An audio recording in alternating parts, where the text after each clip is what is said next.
It was really about a year ago. It was in March of 2023 that Xi Jinping made this very important visit. It was really a watershed visit to the Kremlin. This is really at the 1 year anniversary, more or less, of the full-blown invasion by Putin of Ukraine. And Xi Jinping at this point says, doubles down on their no limits pact.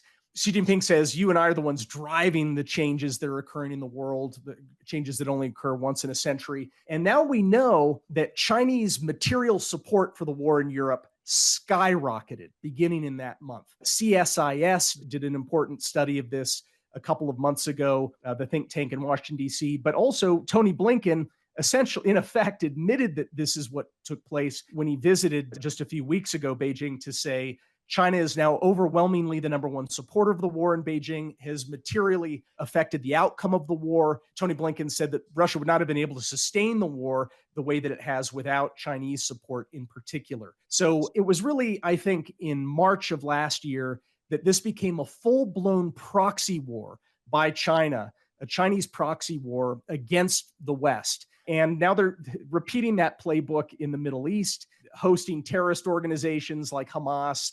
They're the number one material supporter of Iran, the number one propaganda and diplomatic supporter for them. And now they're looking for the next crisis that they're either going to fan the flames of or light. And that could be South China Sea, where things are heating up. It could be Taiwan, which is the big one that is the subject of my new book. Or it could be Venezuela and Guyana. It could be new fronts that open up in Europe.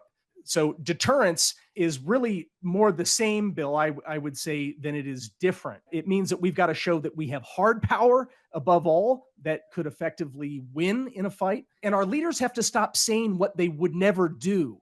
This is like the cardinal sin of leadership. You don't say what you would never do. I mean, it's like giving a green light to your adversaries, to aggressors to start aggressing. And that's what we're feeling the heat of right now. I'm waiting for President Biden to learn the lesson of the mistakes of his failed deterrence in Afghanistan, in Europe, in the Middle East, but no signs yet that he's there.